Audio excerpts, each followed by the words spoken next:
보실 성경 말씀은 요한계시록 1장 1절로 3절입니다. 예수 그리스도의 계시라 이는 하나님이 그에게 주사 반드시 속히 일어날 일들을 그 종들에게 보이시려고 그의 천사를 그 종 요한에게 보내어 알게 하신 것이라. 요한은 하나님의 말씀과 예수 그리스도의 증거 곧 자기가 본 것을 다 증언하였느니라. 이 예언의 말씀을 읽는 자와 듣는 자와 그 가운데 기록한 것을 지키는 자는 복이 있나니 때가 가까움이라. 아멘. 성경 66권 중에서 마지막 번째가 되는 요한계시록은 예수께서 재림하실 때 세상을 어떻게 심판하시며 우리 성도들이 어떻게 환난을 받고 또 결국 승리하게 되는가 하는 예언의 계시입니다. 세상에도 종말에 대한 관심을 가지고 또 연구가들이 많아서 여러 예언을 하고 또 그런 예언의 문서들이 또 많이 있습니다. 그러나 요한계시록은 우리가 알다시피 세상에서 책 중에 책이고 베스트셀러인 성경의 예언이고 또 이 예언은 무엇보다 하나님께서 예언하시기 때문에 절대적인 예언입니다. 이 예언의 말씀에 가감하지 말라고 그렇게 또 강조를 하는 이유가 거기에 있습니다. 그래서 사람이 보는 견지도 있고 성견도 있습니다. 그러나 하나님께서 계시하신 것은 절대적이라 그 말이에요. 20세기 들어와서 하나님의 절대적인 말씀에 사람의 생각을 가지고 자꾸 이해를 하려다가 믿음도 상실되고 교회가 부패해지고 마귀가 시험을 하고 그래요. 그래서 개인도 그렇고 교회 공동체도 그렇고 하나님의 말씀을 대할 때는 절대치로 알아야 됩니다. 예외가 없는 절대적인 하나님의 언약으로 알아야 복이 되는 거예요. 그래서 우리는 세상 종말에 대한 이 계시를 다시 보게 되는데 때가 정말 말세가 되어서 우리는 때에 맞는 말씀을 드려야 될 것입니다. 그래서 세상 종말 계시란 주제로 먼저 계시록 서원의 3절까지의 말씀을 상고하고자 합니다. 먼저는 이 세상 종말의 계시가 어디서 나오게 됐느냐 그 출처를 생각합니다. 본문 1절에서 예수 그리스도의 계시라 할 때에 예수 그리스도의 하는 소유격이 아니고 예수 그리스도에 관한 계시라는 말이에요. 예수께서 계시하신 것이 아니라 그러니까 예수 그리스도에 관한 계시인데 하나님께서 예수님에게 이 계시를 주시고 이 계시를 천사를 통해서 또한 사도 요한에게 이제 전달이 되도록 이 과정이 출처와 그 전달 과정이 이제 형성이 됩니다. 그래서 그 천사는 아마 가브리엘 소식의 천사가 아닌가 그렇게 짐작을 해봅니다. 이래가지고 각 교회의 주의 종들에게 편지를 써서 이렇게 보내도록 하셨고 그 내용이 마침내 우리에게도 당도한 것입니다. 계시라고 할 때 하니 우리가 많이 쓰는 그런 이 교회 안에서 쓰는 이 아포칼립시스라고 하는 계시라는 말은 뚜껑을 열어줘야 볼 수 있는 것을 계시한다 그래요.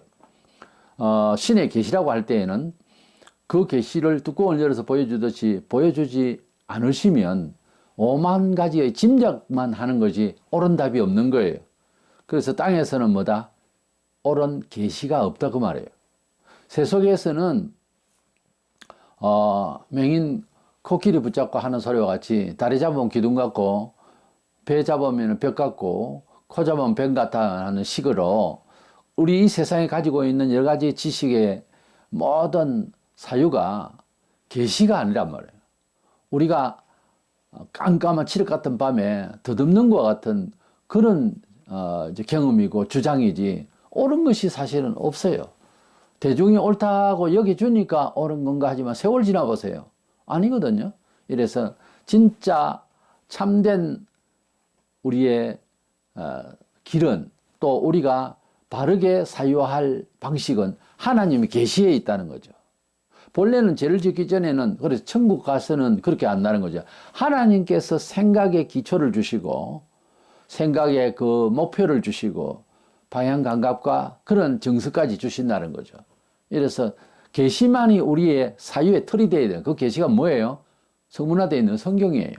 그러니까 성경을 많이 읽어야 또 성경을 많이 깨우쳐야 사유하는 바른 능력이 생기는 거예요. 하나님의 계시의 말씀인 신구약 성경 전체가 다 하나님의 말씀이고 하나님의 계시하신 말씀인데 이 종말의 계시도 예수 그리스도의 계시라 하지만 예수께서 그냥 혼자서 계시하신 것이 아니라는 거죠. 그런 식으로 오해하면은 나도 계시한다, 너도 계시한다, 신령한 척 그렇게 말하는, 이것은 자세히 읽으면 하나님이 그에게 주사 속히 일어날 일들에 대해서 주신 계시다 이렇게 돼 있어. 그러니까 하나님의 계시라는 거지. 예수 그리스도의 계시라는 말은 하는 말은 예수 그리스도에 관한 계시라 그 말이에요. 그래서 이 뚜껑을 열어서 보여줘야 알 수 있다고 하니 하나님께서 세상 종말에 대한 계시의 말씀을 우리에게 보여주셨으니 우리가 보고 듣고 깨달아야 될 것 아닙니까? 그래서 이 말씀은 우리에게 주어질 때, 사복음서를 읽을 때나 창세기 읽을 때나 계시록을 읽을 때나 하나님께서 우리에게 복되게 하시려고 하는 계시의 말씀이다, 이렇게 드려야 될 것인 것입니다. 예수님께서 3년여 동안 사복음서 안에서 우리가 볼 수 있는 예수님의 육성 그리고 예수님의 교훈들을 우리가 듣게 되는데, 예수님을 한낱 교주로 볼 때에는 예수의 성자의 가르침이다 이렇게 되지만은 사실 그것은 말을 잘못하고 있는 거예요. 요한복음 14장 24절에 너희가 들은 말은 내 말이 아니요 나를 보내신 아버지의 말씀이라 그랬어요. 그러니까 예수님이 일상에서 말씀하신 것이 전부 아버지의 말씀이라는 거죠. 요한복음 17장 8절에 나는 아버지께서 내게 주신 말씀들을 그들에게 주어사오며, 그렇게 기도하실 때 그 말씀이 있습니다. 그러니까 예수님께서 교훈하신 모든 내용이 구약에는 성부 하나님 말씀하셨고 신약에는 예수께서 말씀하셨다, 그렇게 오해를 하면 그렇게 믿지는 않지만 약간 예수님을 교주로 볼 성향이 있어요. 그러니까 세상 사람들은 4대 성인 중에 한 사람으로서 교훈으로 보거든요. 근데 예수님 말씀을 하실 때 예수님이 뭐라고 하셨는가를 상세히 짚어가면서 봐야 합니다. 그래서 성경은 정독을 해야 돼요, 원래. 그래서 예수님께서 하신 말씀은 친히 말씀하시기를 아버지께서 내게 말씀하신 대로 말씀을 하신다 그랬어요. 그렇기 때문에 내 말은 참되다, 그렇게 되는 거예요. 그러니까 목사가 설교를 할 때에도 사람의 생각 눈치를 가져와서 설교를 하면 안 됩니다, 원래. 하나님께서 계시하신 말씀을 잘 풀어서 설명할 뿐이지 사람의 생각을 거기에 집어넣는 것은 이건 하나님의 신성침해예요. 그러니까 하나님의 뜻을 전할 때는 하나님 말씀이 하신 대로 증거할 수 있는 준비가 돼야 되겠죠. 본인도 그걸 받아야 되겠고 제대로. 그러므로 요한계시록 이것도 하나님의 말씀이고 예수께 대한 말씀이자 곧 여러 환상을 본 것도, 사도행전을 본 것도 하나님의 계시라는 거지. 그러니까 구약 모든 성경도 하나님이 계시고 신약 모든 성경도 다 하나님의 계시라는 거예요. 요한복음 5장 39절에 너희가 성경에서, 그때는 구약 성경이죠, 영생을 얻는 줄 생각하고 성경을 연구하거니와 이 성경이 곧 내게 대하여 증언하는 것인데, 예수님께서 성경을 읽는 특별히 율법 학자들을 생각해 봅시다. 그들이 연구하고 있는 것은 결국 예수 그리스도에 관한, 그리고 궁극적으로 영생에 관한 내용이 있다는 거죠. 과연 구약에 과연 그런 수가 있는가? 욥기 19장 26절 같은 데 보면은 내가 육체 밖에서 하나님을 배우리라, 이런 영생의 개념이 나와요.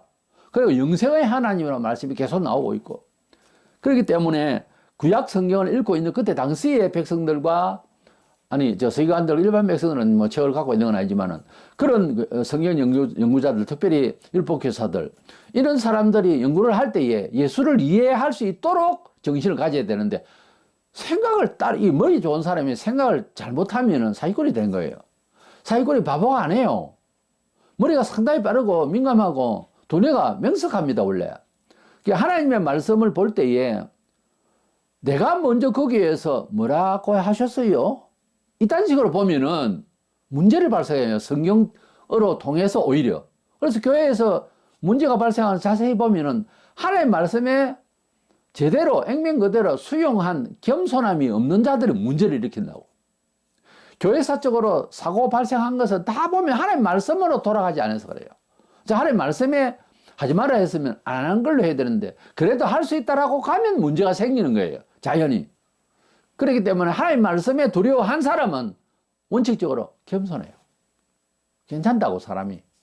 하나님을 두려워하지 않으면은 아무리 인격적으로 품위가 있어 보여도 하나님 말씀에 예배를 잘해야 될 거다며 가령.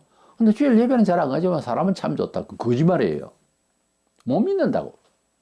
하나님 말씀은 충실하게, 또 하나님 말씀을 증거하기 위해서 온몸을 불타게 그렇게 하지 않지만은 참 사람이 법 없어도 살 사람이고 너무 사람이 얌전하다.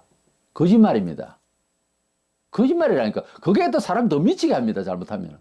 하나님의 말씀을 사모하는 사람이어야 합니다. 무조건.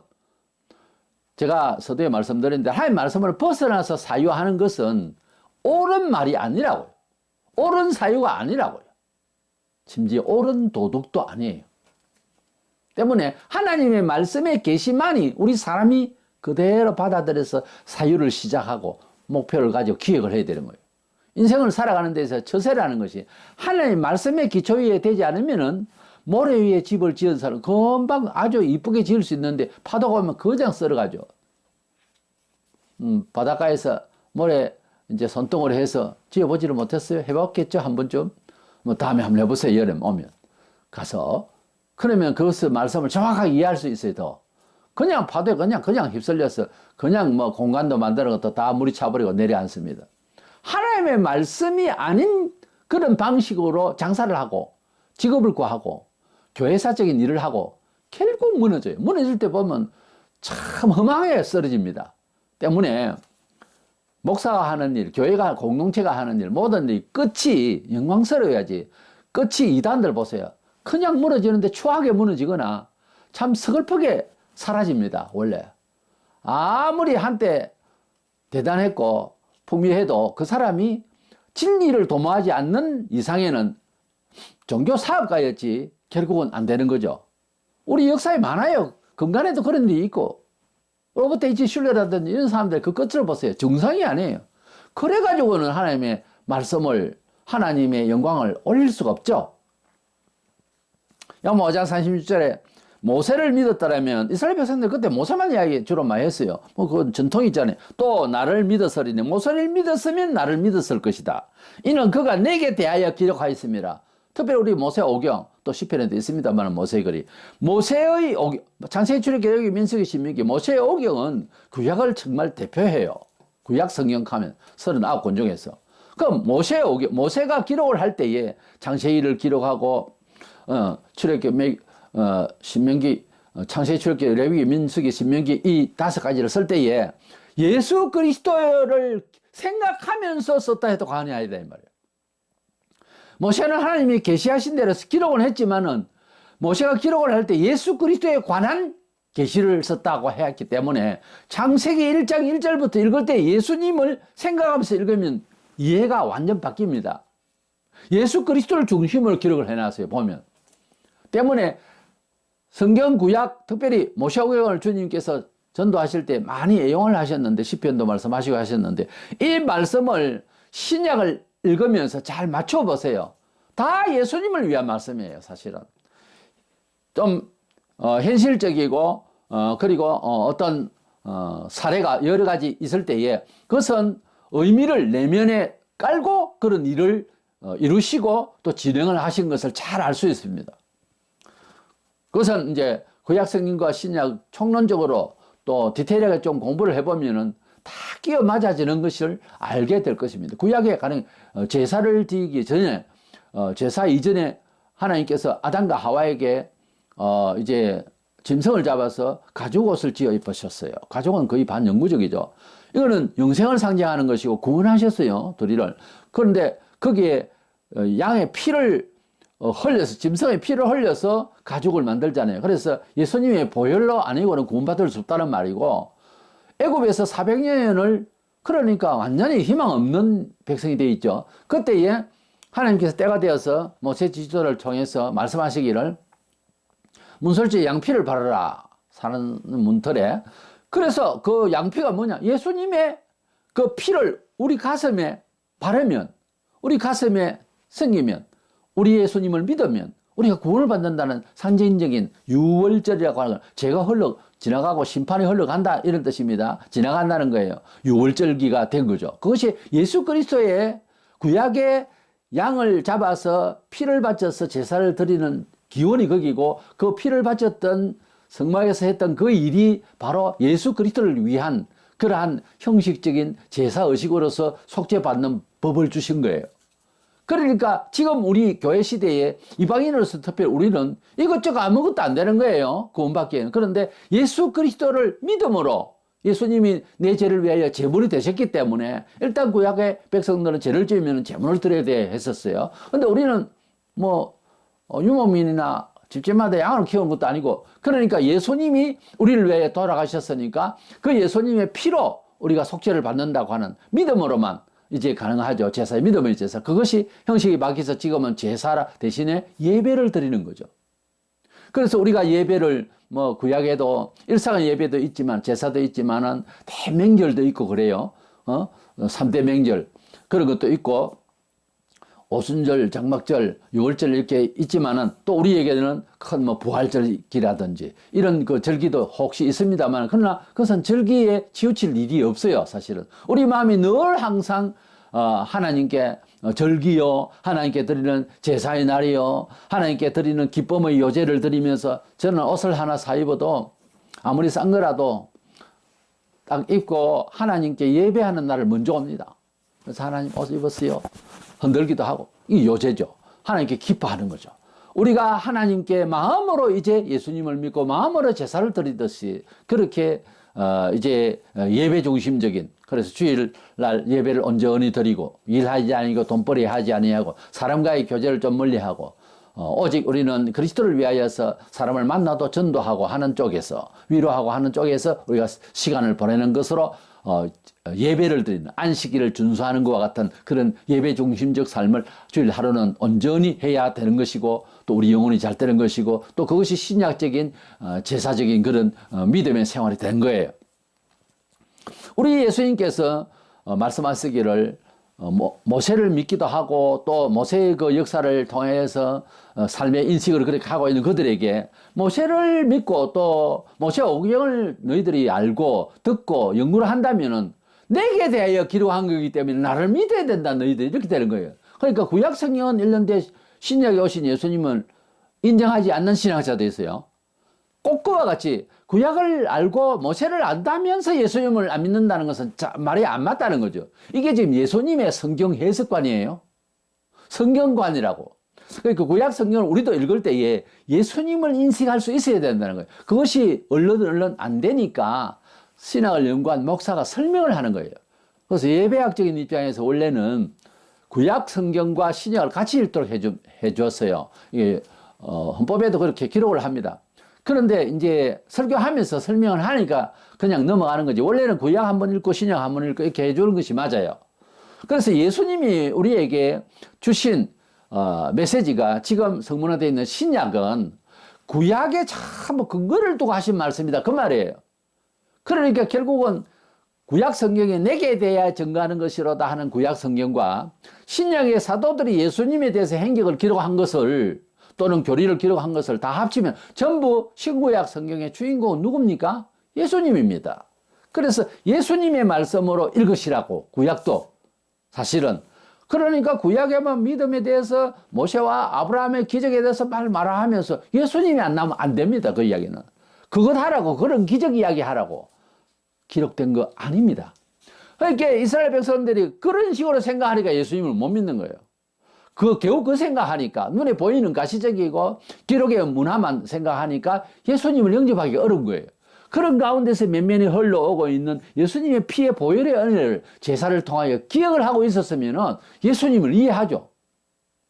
그러니까 결국 외형적이고 형식적이고 그런 종교 문화적이고 하다 보니까 다 외식이 되어버리잖아요. 그 외식된 것이 좀 비약하자면은 동양의 윤리도 꼭 구약 모세의 그 율법처럼 이게 형식화 되더라고요. 공자 선생도 좋은 선생이죠, 물론. 그러나 천지를 지신 하나님을 알 수는 없었어요.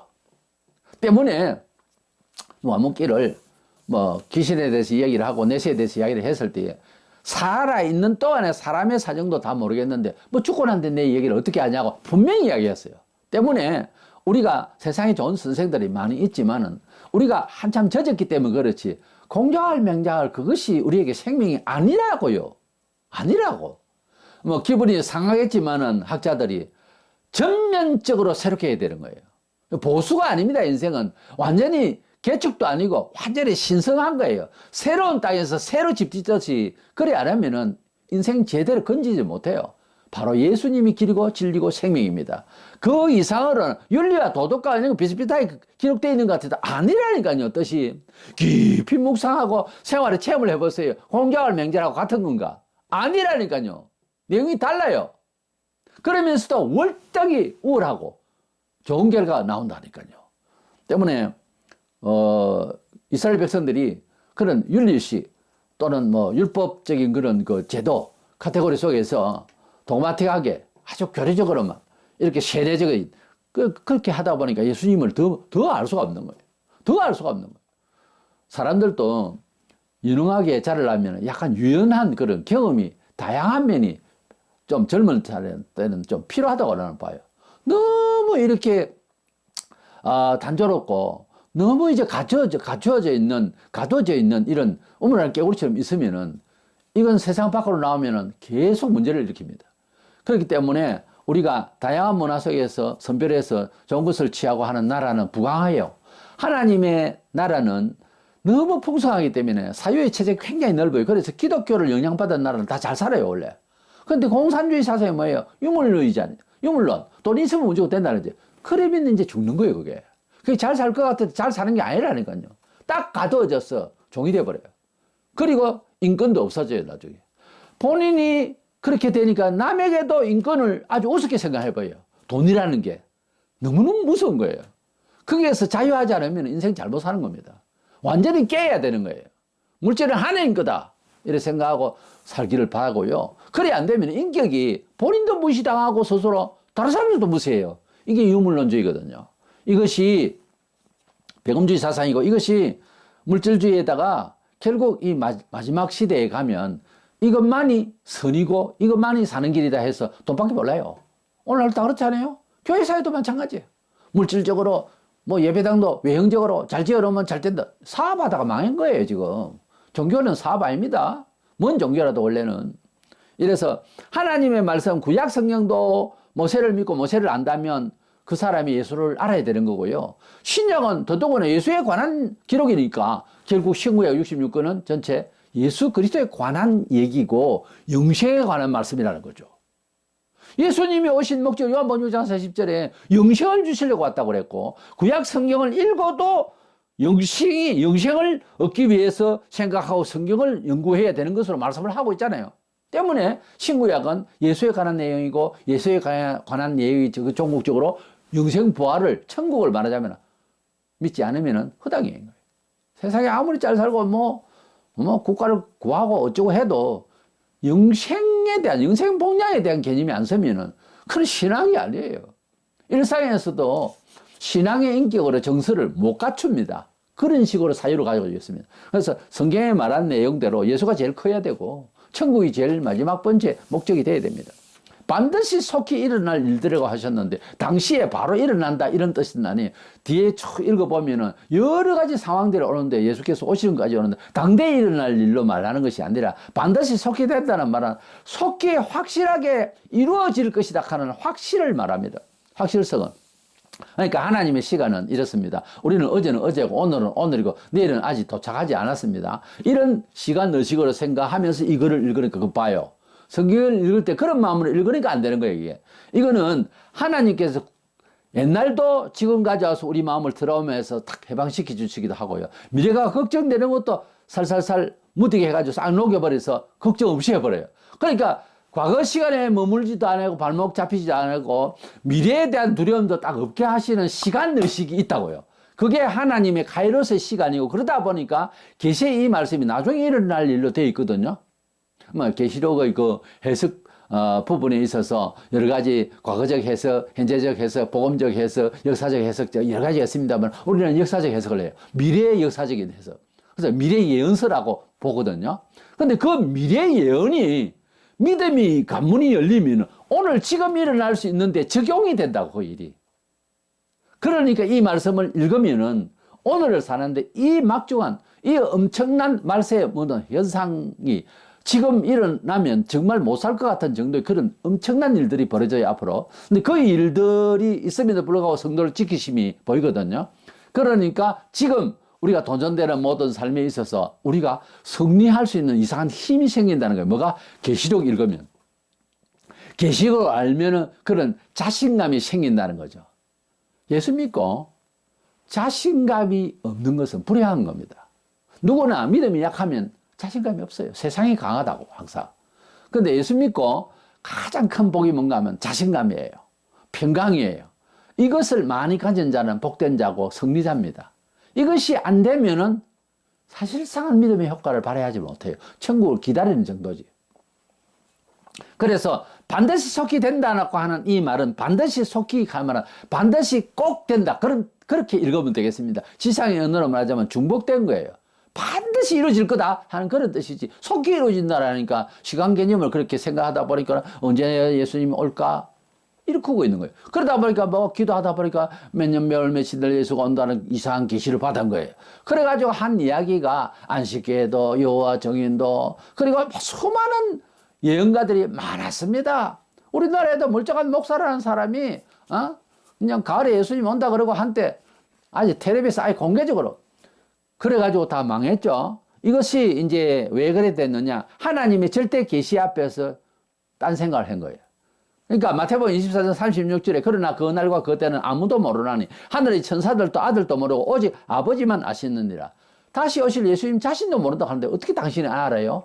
하나님 아버지만 아신다고 했으면 더 이상 알라고 기도하고 뭐 환상 보려고 하지 마세요. 사람이 가지고 있는 종교적 근성은요, 참 신비적이고 귀신들이 하는 역사입니다. 사람이 가지고 있는 그런 종교적 그런 성품이 옳은 게 아니라고. 사람이 가지고 있는 종교적 성품으로 만들어낸 각 시대와 나라에서 수많은 종교가 나왔잖아요. 옳은 거예요. 그러니까 지금도 마찬가지로 성경을 읽다가 이상한 생각으로 자꾸 이렇게 하면 옳은 종교가 제대로 없다고 하는 것을 알았다면 옳은 생각을 내가 지금 하고 있는 건가 반성하라고. 제 말은. 그러니까 하나님 말씀대로 눈을 다른 데 돌리지 말고 동자를 딱 하는 성경에 말한 대로만 들으라고요. 그렇지 않으면 딴소리 하게 되어 있어요. 딴소리 하게 되어 있어요. 목사가. 사도행 1장 7절에 예수님께서 성천하실 때에 제자들이 이스라엘이 로마 압제에 있기 때문에 나라 회복을 위해서 꿈꿨어요. 그럼 우리도 지금 현재 주사파 정권 때문에 얼마나 힘듭니까? 사실 우파가 정권을 잡았다 하지만 내용 자체가 이거 주사파가 잡고 있는 거예요. 그래서 여기에서 헤어나려고 얼마나 많은 노력들을 합니까? 그때 예수님께서 사도행 1장 7절에 이르시되 때와 시기는 아버지께서 자기의 권한에 두셨으니 너희가 알 바가 아니요. 그래서 여기 때와 시기는 크로노스, 카이로스 두 가지를 다 썼어요. 지상에 있는 모든 시간, 세월 속의 역사와 어떻게 이루어짐에 대한 하나님의 주권적인 섭리가 하나님 아버지께 다 있다. 시간이나 모든 때나 모든 게. 그러니까 너희들의 알 바는 아니고 너희는 오직 성령을 받아라. 그래서 복음을 전거해라. 이렇게 사도들에게 직무에 대해서 충실하라고. 사도의 부르심에 대한 직무가 이스라엘 회복을 위한 전쟁이 아니고 복음을 위해서 수고하라고 했던 거죠. 물론 우리 평신도들이 또 물었으면 어떻게 말씀하셨을지 모르지만은 그 내용에 대해서는 사도들이 어떻게 살라고 세상의 빛과 소금이 될 내용들을 말씀하고 있잖아요. 뭐 국세 바칠 때는 국세를 바치고 문화생활에 대해서 쭉 이야기하고 있어요. 그런데 문제는 우리가 애국을 하고 또 이웃을 사랑하고 다 하지만 하나님의 말씀이 더 귀중하다 이거예요. 대한민국보다 귀중한 게 어디 있느냐? 아니요. 천국이 더 귀중해요. 지구 자체에 대한 환경에 대해서 우리가 엄청 고민해야 되는 상황이 왔어요. 근데 이 지구촌의 환경을 아무리 고민해도 나중에 다 불타 없어져요. 궁극적으로는. 그러나 그래도 우리가 사는 땅에 있어서 좀 더 건전하게 살자는 정도지 지구 환경을 위해서 돈을 쏟아붓지 말고 하나님 나라의 새 하늘과 새 땅을 위해서 돈을 써야 됩니다. 내 말은. 우리가 선후가에서의 일이 더 중요한 것을 놓치고 당장 지금 급한 일을 하는 것은 안 맞죠. 아무리 급해도 아무리 목말라도 농약물을 마실 수가 없잖아요. 사약을 마실 수가 없잖아요. 같은 물이라도. 때문에 중요한 것을 먼저 선택을 해야 된다. 공간범세 보면 마태복음 24장, 마가복음 13장, 누가복음 21장에 보면은 감람산 위에서 종말에 대한 예언의 말씀을 총괄적으로 주님이 말씀을 하셨어요. 그때에 베드로, 야고보, 요한, 안드레 4명이 들었어요. 그 중에 요한도 들었죠. 다 들었는데도 요한복음에는 예언의 계시의 말씀이 없어요. 거기에 종말에 대한 내용이 안 나와요. 마태마가, 누가복음, 공관복음서에는 그게 다 나오는데요. 근데 사도 요한은 거기에 기록을 왜 안 했는지 예수님의 신성에 대해서, 하나님 아들 되심에 대해서는 아주 기묘하게 썼습니다. 요한복음은. 그런데 나중에 도미시안 황제 때에 핍박을 받아서 밤모섬으로 이제 귀양살이 할 때에, 그때에 그 감람산에서 하시던 그 주님이 다시 나타나셔서 소상하게 이제 가르쳐 주신 것이 바로 요한계시록이에요. 그러니까 너무나 폭이 많고 중요하기 때문에 쓸라 해도 요한복음에는 안 넣습니다. 요한복음 이 내용 자체에 대해서 더 커도 되겠지만은, 주님이 이제 사복음서는 비슷한 장으로 두고 다음에 따로 이제 줘야 되겠다 싶어서 그랬는지, 성경 제일 끝에, 그러니까 거의 1세기 마무리 될 때에 이 내용을 주셨어요. 그래서 요한계시록은 원래 종말에 대해서 알고 있던 사도 요한에게 생소한 내용은 아니고요. 감람산에서 그 내용을 들을 때 4명 중에 한 사람으로서 들었거든요. 근데 생소한 내용은 아니지만은 상세하게 기록을 했다는 겁니다. 그것을 요한계시록 어디에 갖다 붙이면 되나 하면은 요한복음서 끝에다가 붙이면 돼요. 꼭 그렇게 이제 내용상 엮으려고 하면은 그렇게 엮어 놓으면 됩니다. 그러니까 마태마가, 누가, 요한복음, 요한계시록, 그 다음에 사도행전 이래 나가면 된다는 거죠. 이것을 내용상 갖다 붙이려고 하면. 그렇기 때문에 요한계시록은 따로 떼가지고 성경 아닌 것처럼 오해를 한다든가 이러지 마시라고 말이에요. 원래 있는 내용을 더 소상하게 기록한 거다, 이렇게 생각하면 됩니다. 이렇게 밤모섬에서 귀양살이 할 때에 주님이 나타나셔서 이제 바로 주님의 나타나신 모습을 11절부터 또 뒤에 또 이렇게 볼 수가 있겠습니다만은, 그런 주님이 나타나셔서 그 계시를 사도 요한이 이제 듣게 되는, 보게 되는 이런 내용이죠. 이래서 이 내용은 원래 주신 내용에서 좀 더 첨가된, 소상하게 된 그런 내용인데, 많은 신학자들이요, 종말론에 대해서, 마지막 세상 끝날에 대한 예언의 계시에 대해서 충실하지 않으면은, 또 그것을 통하여서 복음서를 통해서 복음적인 내용, 구원의 메시지, 또 여러 가지 문화에 대한 메시지가 이 종말에 관한 내용을 어떻게 이해하고 설명하느냐에 따라서 그 사람의 영적 수준이 된다, 그런 말을 했어요.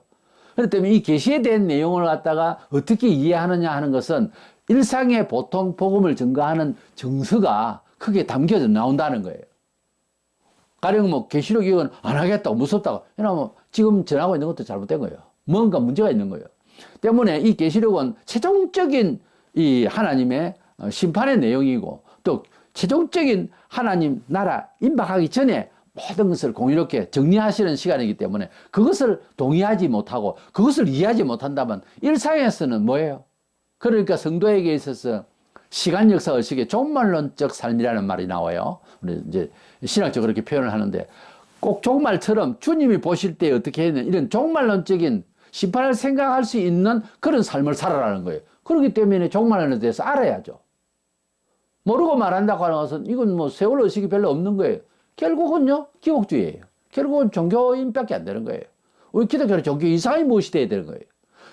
이 세상 떠나서 천국 가기 전까지의 삶을 긴장을 가지고 사는 거예요. 그것이 설교고, 그것이 예배고, 그것이 성도의 삶이어야 하지.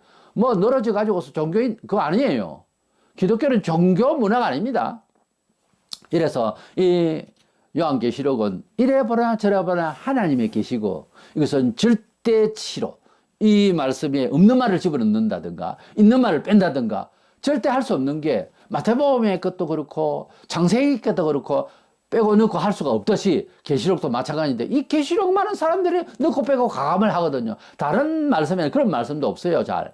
근데 가감하지 말라고 아주 엄히 말하고 있어요, 끝에 가면.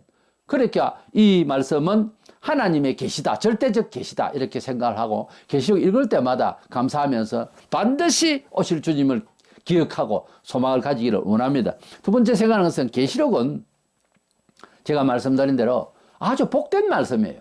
이 성경에 이렇게 말하고 있습니다. 우리가 복된 말씀이라면 우리가 많이 받아들여야 되죠. 뭐 말씀도 다 복되죠. 창세기도 복되고 시편도 복되고 뭐 예언서 이사야서도 복되고 다니엘서도 복되고 마태복음도 복되지만은 복된 이 말씀 중에서도 계시의 말씀 우리에게 당장 이 현실을 살아가는 조그마한 의식 세계가 딱 갖춰지기 때문에 특별히 복이 된다는 거예요. 본문 3절에 이 예언의 말씀을 읽는 자와 듣는 자와 그 가운데 기록한 것을 지키는 자는 복이 있나니 때가 가까움이라 그랬어요. 계시록은 복된 말씀인데 왜 복되느냐? 때가 가깝기 때문에 때라는 말, 이 카이로스로 되어 있는데 하나님이 시간의식을 갖는다는 거예요. 물론 다른 성경에도 눈치채고 이제 민감한 사람은 빨리 알 수 있어요. 아주 뭐 세상 살면서 편안하게 살게 하고 은혜롭게 살게 하는 내용이 말씀 같은데도 왠지 긴장이 오는 그런 내용이 돼야 됩니다. 원래 성경은 전부 다 긴장스러운 거예요. 그래서 마태복음 이제 5장에 뭐 가령 뭐 이제 산상수훈에서 말씀을 은혜롭고 시간 가는 줄 모르겠고 막 그렇다 하더라도 주님이 오시면 이렇게 이런 기준으로 판단할 것이다 하는 의식이 있어야 되는 거예요. 그런데 아예 계시록은 아예 판단할 것에 대한 내용이 자세하게 나오거든요. 그러니까 종말론적 의식이 더 채워지는 거예요. 저는 물론 신구약 66권 중에서 제일 많이 읽은 게 계시록입니다. 계시록의 해석을 하기 위해서 한 200독을 했어요. 제가 이제 기억력이 잘 없지만 이 계시록을 읽을 때에 또 집필을 할 때에도 말씀이 아주 구약과 신약이 화다다다다 하는 거예요. 그러면서 전부 다 긴장이 돼가 다 일어서 가지고 이 계시의 말씀은 우리에게 너무 좋구나.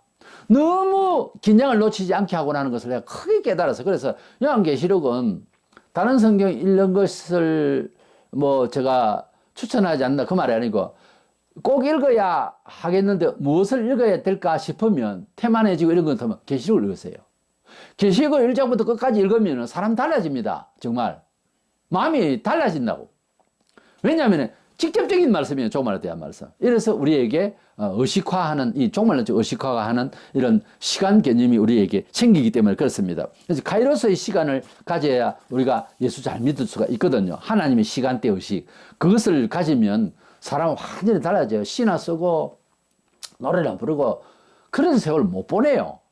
카이로스 시간에 딱 들면 오직 복음과 영생의 가치를 위해서 사는데 굉장히 조심을 해요. 사람이. 굉장히 조심을 하고 어쨌든 사람 하나를 구원해야 된다. 이 생각밖에 없어요. 다른 일도 누군가 좀 일을 해가지고 돈을 좀 힘을 좀 실어서 내 일하는데 좀 도우세요. 이러고 싶어요. 원래. 그러니까 긴장을 갖게 되면 사람이 그렇게 돼버린다니까요. 세상에 그러니까 목사는 그 일을 위해서 수행하니까 직업을 안 가지고 이제 성도들이 문화생활을 하고 경제 활동을 해서 이제 선교비를 이제 충당을 하잖아요. 바로 그런 일이 생깁니다. 개인적으로도 그렇게 돼버려요. 그러니까 돈을 벌기 위해서는 주일날도 오픈을 하고 술도 팔고 뭘 도 하던 사람이 예수를 믿게 되면 그렇게 못해요. 그렇게 할 마음이 없어져요. 가치가 너무 없어져 보이고 그러면 계산상 안 맞거든요. 가족이나 주변은 뭐라고 하겠어요. 아니 일요일날 돈을 벌으면은 100만 원도 들어오고 1000만 원도 들어올 수 있는데 뭐하지? 이렇게 되잖아요. 계산적으로 살았다는 거지 그들은. 문화적으로 양에 의해서 행복이 오는 줄로 아직도 꿈꾸는 사람들 그딴 생각을 하는 거죠. 근데 이 사람은 딱 깨고 보니 그게 아니야. 그게 아니니까 문 닫아버려요. 장사 안 해, 그날. 왜냐하면 영혼의 자유를 빼앗기기 싫은 거야. 이게 카이로스의 시간대에 들어간 사람의 정서예요. 이것이요, 생활에 계속된다면요, 펄펄 뜁니다, 좋아서. 너무나 평강스러워서 무슨 일을 당해도 아무 걱정 없어요. 그래서 내 마음에 평강을 얻기 위해서는 하나님의 시간대에 들어가는 생각을 해야 되는데 생각의 초크가 요한계시록이 좀 심하게 그렇게 줄 수 있으니까 복되다 그 말이에요. 그래서 저는 이 말세라고 할 수 있는 이런 시대에 우리가 살면서 함께 마태이 24장 45절에 때를 따라 양식을 나눠줄 자가 누구냐. 주님 그렇게 말씀하셨어요. 때를 따라 우리가 이런 시대에 우리에게 맞는 말씀이 뭘까? 여러 가지 삶의 지혜도 있고 각도로 여러 가지 말을 할 수가 있겠지만은 예수께서 재림하실 때에 우리가 어떻게 은총을 받고 상을 받으며 세상 끝날 날에는 어떤 일이 생길 것을 좀 시간을 앞당겨서 안다면 이때도 살아가는데 큰 힘이 되지 않느냐 하는 거예요. 정말로 전 사고의식이 잘 안 되니까 기도하거나 부흥하거나 맨날 그것만 하고 살 수가 없잖아요. 그러니까 이 하나님의 말씀인 중에서도 계시의 말씀, 계시록 말씀은 단지 예언에 대한 그런 무슨 그 궁금증 뭐 이것보다 우리에게 구절구절 장마다 주시는 영적인 메시지가 우리로 하여금 카이로스의 하나님의 시간대 의식으로 가서 평강으로 세상을 주도할 수 있는, 역사를 주도할 수 있는, 과거도 땡겨서 해결해버리고 미래도 땡겨서 평강으로 주도할 수 있는 카이로스의 시간 의식화를 하자는 거예요. 그것은 요한계시록이 굉장한 효과를 준다는 거죠. 그러니까 소록도에 가면, 과거에는 그랬다는데 지금 잘 모르겠습니다만, 성경을, 계시록을 아예 외우는 사람들도 있었다고 합니다. 손 이렇게 하고 일부 없어지고 하니 나간 자들이 소망이 뭐 있겠어요? 우리 주님이 오시는 그날을 기다리고 그날을 기뻐하며 사는 것밖에 더 있겠습니까? 사실은 참 어렵죠. 우리가 세상을 그런 나와 자가 아니라도 영적으로 나와 자같이 힘든 이런 세상을 삽니다. 우리에게도 똑같은 그들이 바라는 그 천국을 우리도 간절히 소원한다면 우리가 평강으로 기뻐합니다. 어떤 목사님이 거기서 집회를 했는데 눈물나게 감동했다는 거예요. 찬송을 하는데 손은 이렇게 없어지고 이렇게 치면서 박수를 치는데 많이 울었대요. 우리가 하나님 앞에 감사하고 기뻐하면 채통 지킨다고 예수 믿는 거 아니에요. 기뻐하며 뛰며 이것이 부끄럽지 않다고요. 종말론적 생각이 없으니까 늘어져서 자기 인격 품이나 지키려고 하는 교회 생활 아니에요. 다 안개 같은 짓입니다. 사라집니다. 주님 오실 날 되면 다 쓰러져요. 아무 필요 없는 것들입니다. 우리 주님을 사모하고 다시 오실 주님을 기다리는 이 재림신앙 너무너무 귀중한 겁니다. 이 재림신앙은 단순히 며칠 후 떠나서 천국 가고 언젠가 주님이 오신다, 단순한 그런 뭐 만화 같은 이야기가 아니라 오늘 사는 우리가 주님 방금 오셔서 해결해 주실 것 같은 믿음이 생긴다고요. 그래서 잘 들으시고 이 종말, 세상 종말 계시를 우리가 받고 이해하는 가운데서 복이 있나니 때가 가까웁니다. 이 말세에 특별히 다시 오실 시간이 더 가까워지긴 하지만은 그런 시간 의식보다 주님이 우리 속에 오셔서 정말 세상 사는데 믿음으로 평강을 계속 유지하기 위해서 더 간절해지고 하는 데에 촉구할 수 있는 게 요한계시록이더라는 거죠. 성경 말씀이 그렇게 지금 설명을 하고 있어요. 때문에 계시록을 많이 사모하고 앞으로 요한계시록 좀 많이 읽어보는, 그래서 은혜를 받는 저와 여러분 되셔서 복된 세상 살기를 주의 이름으로 축원합니다.